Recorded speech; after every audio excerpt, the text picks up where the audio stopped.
Bonjour tout le monde, on se retrouve aujourd'hui pour le déballage de Princess Jing.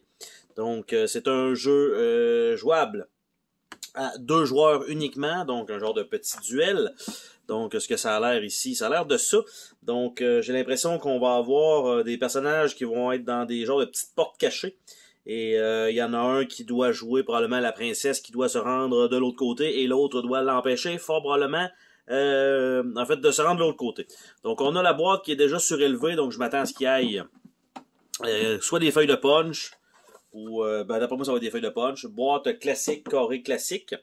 Donc on a livret d'instruction qui est juste les composantes initiales, donc le plateau, les princesses et les servantes. On a les petits écrans, on a des animaux légendaires et tout ça. On a assemblé les petits écrans, donc il va en avoir un paquet. Donc ça comme ça. Et ça rouvre en deux, tout simplement. Donc le but du jeu, comment ça fonctionne, et les animaux légendaires. Et en arrière, setup. C'est quoi, c'est des animaux légendaires. Ok, c'est un mode expert. Donc il y a 2 modes. Il y a le mode classique qui est une page et demie. Et on a le mode expert qui est 1 page et demie. Donc, quelle est la différence entre les deux? Aucune idée. Donc, on a les feuilles de punch qui ont l'air de ça ici. Donc, on a les petits personnages ici avec le reste. Ça va pas mal se ressembler pour les écrans. Les personnages sont de dos sur les feuilles de punch. C'est quand même toujours sympathique. Donc, on a ça ici. Ça va l'air d'être les cartes d'objectifs. Donc, il y en a 6. Donc, on a ça. Et on a les autres personnages ici probablement de dos. Et voilà. Par la suite, on a encore des feuilles de punch. On n'a pas besoin vraiment de voir au complet qu'est-ce que ça donne parce que c'est la même chose. On a une autre feuille de punch qui est là avec les animaux dans le bas qui sont cachés de l'autre côté. On a une autre feuille de porte parce qu'il va en avoir quand même pas mal à monter. On a une autre feuille de porte.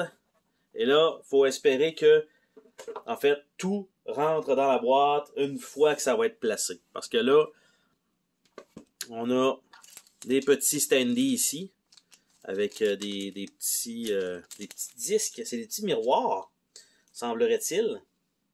Donc ça peut être sympathique. Je ne sais pas comment ça va être utilisé, par contre. Ça va être avec... ça va être sur les images.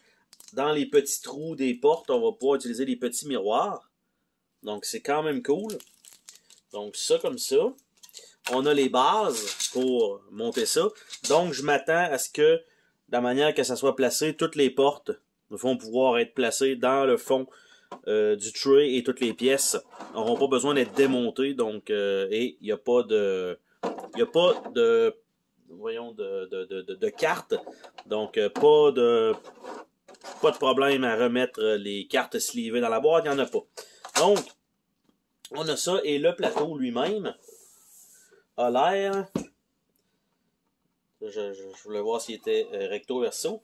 Le verso étant une giga grosse image comme ceci, je vais nous dézoomer ça de l'autre côté, et voilà. Donc, on a ça ici. Et de l'autre côté, plutôt générique. Mais en fait, on a la rivière qui passe en dessous d'un pont extrêmement large. On a la même chose à peu près des 2 côtés. Donc, tout simplement, avec 4 petits icônes dans les coins. Et c'est tout. Donc, ce qu'il y a dans la boîte. Donc, beaucoup de feuilles de punch qui vont donc remplir cette boîte par la suite. Donc, il y avait quand même... plusieurs feuilles. 1, 2, 3. Il y avait 6 feuilles de punch. Désolé pour la caméra. Et donc, normalement, la boîte ne sera plus surélevée par la suite. Il va juste avoir le livret d'instruction qui va être sur le dessus.